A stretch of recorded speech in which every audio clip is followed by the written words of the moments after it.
Yes, Professor Van Manyora. How are you? How are you and your team? How are you doing? There's the other guy called Jadel something, Jadel Caberas. Yeah, I like your team. They are youthful. I like that. And it's better if we, as the young generation, participate in politics. I'm Karibala Michael from Uganda. I follow your page. I follow your YouTube videos. All of them I watch them. Make sure I watch them every day. And sometimes I will rewatch them because I need to understand what's going on and what your thoughts are and appreciate the time you put in.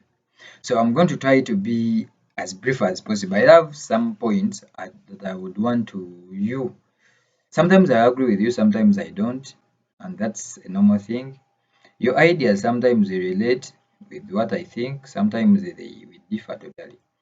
One thing I want to talk about, it's just no one is neutral.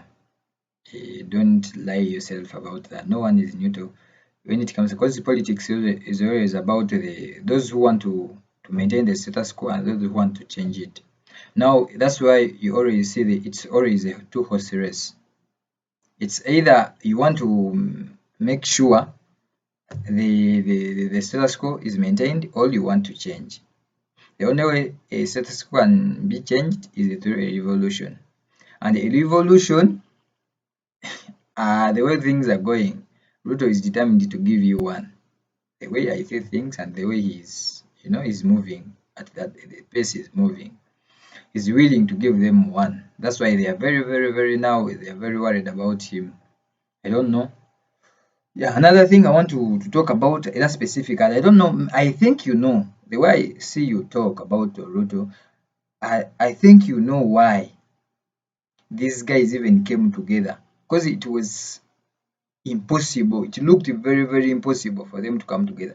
But something might have occurred to them, or rather they landed on some information, security information. And the only way. That's why Laida had to be brought, had to be even sponsored by the state to make sure they defeat Ruto. And they will defeat him at all costs. Me, I know. When it comes to this, when a state is threatened, the state has monopoly to violence. So I believe the Laila must win at all costs, but they must be cautioned that Ruto is willing to give them a revolution if it warrants that. They must be cautioned about it. Another thing, if possible, maybe you tell us why. Me coming from Uganda, I think I have some little information and over insights about the connection between Museveni and the Ruto. Maybe that's the scare they had, and they had more information. The security, the government has more information than individuals. So maybe that's the point. But the challenge is they can't tell it to the people. No one will listen. Of course, no one will listen. So the only way is to defeat him through an election.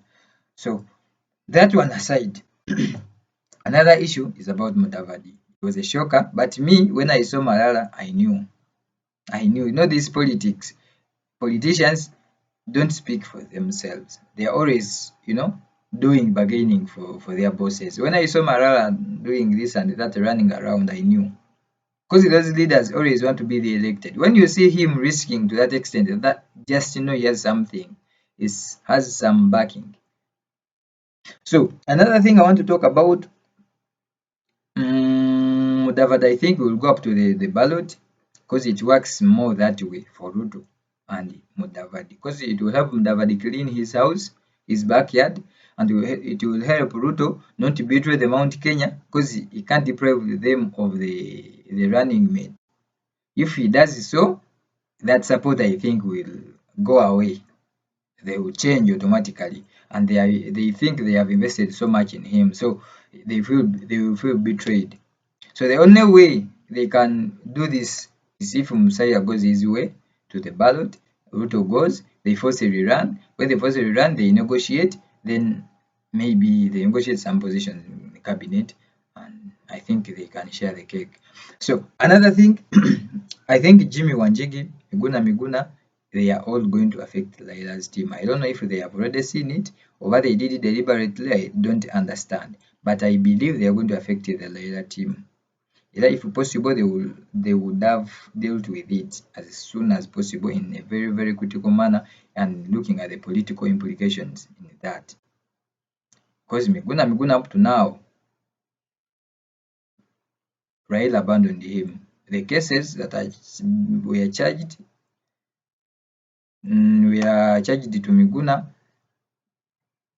he committed them together with Raila. But the guy is still out up to now. So the old people still, and actually even me, I still blame Raila for that. Yeah, you don't abandon your soldiers. However much me, I believe it was premeditated that Miguna had to go. Because Miguna is incompromisable. He can't be compromised. That's the challenge with him. So, and the deal Raila was taking, Miguna would not have accepted that. So, for him to have peace, Miguna had to go. So, putting that aside, another issue is about politics of the state. Raila, the mistake Raila will do is to think Raila supports him. Sorry, damn it, is to think Uhuru supports him. Uhuru represents a deep state. The deep states always have contingency plans. Remember, Uhuru was playing safe, dealing with the OKA, dealing with Azmio, just playing around, even dealing with the UDA at the same time. For them, what they need is just playing safe, and I strongly believe it might be the deep state that forced Mudavadi to go that way. Because they need at least someone inside Ruto's camp.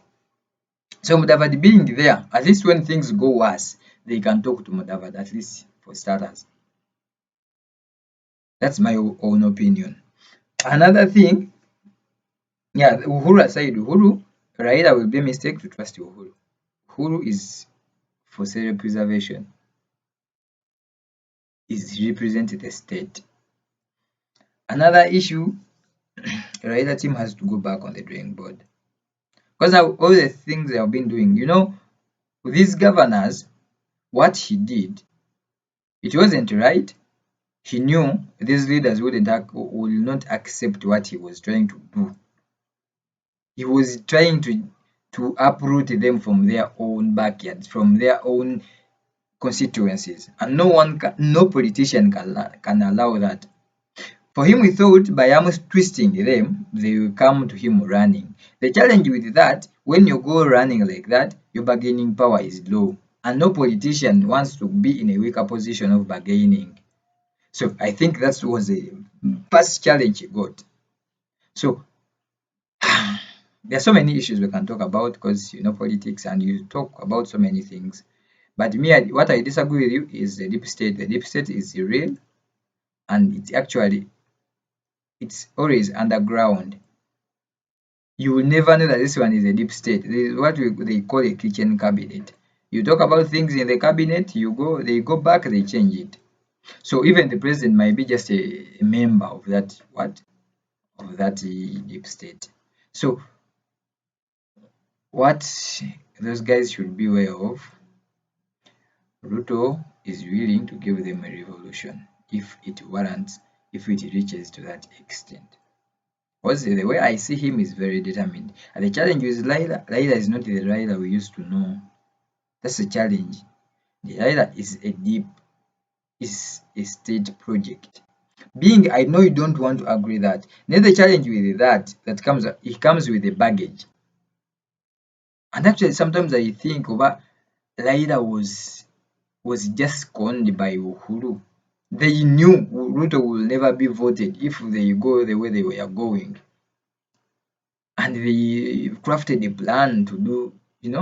Sometimes I think that because the way things they are doing, the message they are doing now, why are they bothering with this political part amendment bill, BBI, all the drama for nothing?